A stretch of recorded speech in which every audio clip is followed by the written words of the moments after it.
السلام علیکم ورحمۃ اللہ وبرکاتہ۔ حضرت والا معظم محترم، میں اپنی تمام باتوں فکروں کو آپ کی خدمت میں رکھنے سے پہلے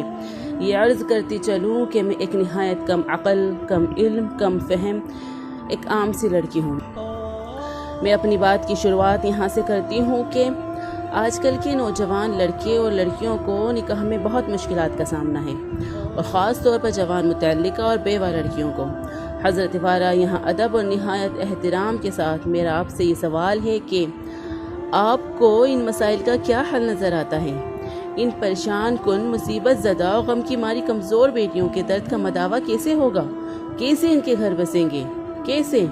جب میں معاشرے کے اس غم کو دیکھتی ہوں تو میرے دل میں بس ایک ہی خیال آتا ہے، اور وہ یہ ہے کہ بس اب وقت آ گیا ہے۔ اللہ سبحانہ تعالیٰ کے پیارے رسول نبی کریم صلی اللہ علیہ وسلم کی پیاری سنت، ایک سے زائد نکاح، جو آج کے دور میں بڑے دکھ اور غم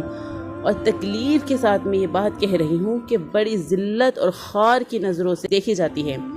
لیکن اب اسے زندہ کرنے کا وقت ہے۔ حضرت والا، اب بس حد ہو گئی ہے، انتہا ہو چکی ہے۔ میں ایک نوجوان لڑکی ہوں، میرا تعلق نوجوان لڑکیوں سے اور خاص کر ایسی خواتین میرے علم میں ہیں جو بھری جوانی میں بیوہ اور مطلقہ ہو چکی ہیں، اور بہت سی ایسی ہیں جن کی عمریں ہی نکل گئی ہیں اور وہ ابھی تک کنواری ہیں، اور ان کی نکاح کی دیری کی بس کچھ ہی وجوہات ہیں: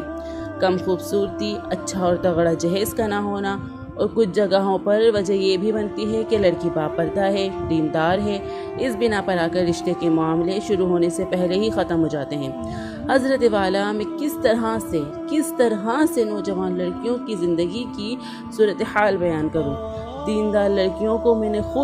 خود مجبور ہو کر برائی کی طرف جاتے دیکھا ہے۔ لڑکیوں کو میں نے سسکتے بلکتے دیکھا ہے، وہ جس درد کے ساتھ یہ کہہ رہی ہوتی ہیں کہ نہیں چھوٹتے گناہ، ہم مجبور ہیں، کیا کریں؟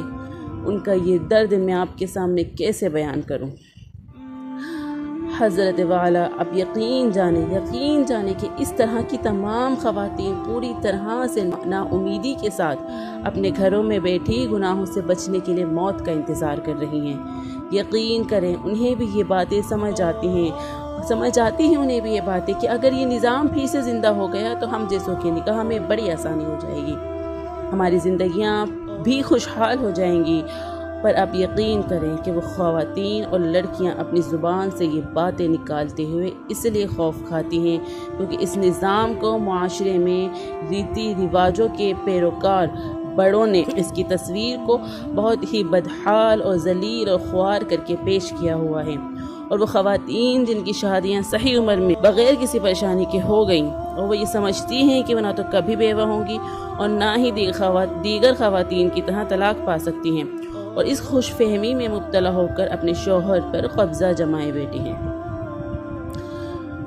کچھ جاہلوں کا تو حال یہ ہے کہ جب ان کے سامنے کوئی ایسا معاملہ آتا ہے کہ فلاں نے دوسرا اور تیسرا نکاح کر لیا ہے تو ان کے چہرے کے تاثرات ایسے بدلتے ہیں جیسے نعوذ باللہ کوئی گناہ کر دیا ہو، اور اس کی دوسری طرف جب انہیں یہ معلوم پڑتا ہے کہ فلاں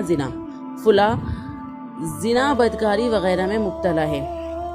تو اسے کہیں گے کہ کسی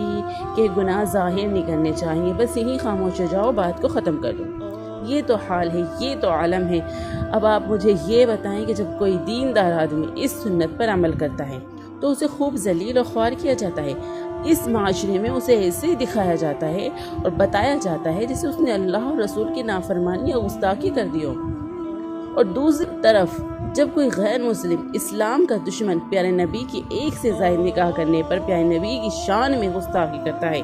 تو یہی معاشرے کے سچے مسلمان اسے گالیاں دیتے نہیں تھکتے۔ اب آپ مجھے یہ بتائیے کہ کل قیامت کے دن یہ گستاخ رسول اور مسلم سماج کے ذمہ دار جو اس سنت کو برا جانتے تھے، کیا یہ دونوں فریق ایک ہی صف میں کھڑے نہیں ہوں گے؟ حضرت والا، یہاں سب سے زیادہ غم اور تکلیف جب ہوتی ہے جب ہمارے بڑے سمجھدار، علم رکھنے والے اور ایک اعلیٰ کردار اور تقوی رکھنے والے ایسے لوگ نہ تو اس پر کچھ بولتے ہیں اور نہ ہی اس سنت پر خود عمل کرتے ہیں، اور جو کرتا ہے اس کا ساتھ دینے کے بجائے چپ چاپ تماشائیوں کی صف میں آ کر کھڑے ہو جاتے ہیں۔ بس اب حد ہو گئی ہے، اب بس کریں خدارا، بس کریں۔ میری آپ سے گزارش ہے کہ باصلاحیت مند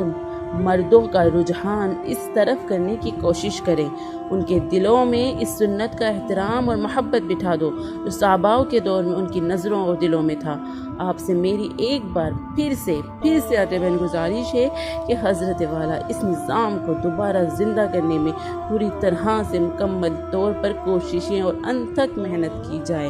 اس نظام کے وجود میں آنے سے معاشرے کی بڑھتی بے حیائی اور فحاشی اور عریانی کو تھاما جا سکتا ہے۔ خدارا آپ کو اللہ کا واسطہ اسے نظر انداز نہ کرنا۔ ایک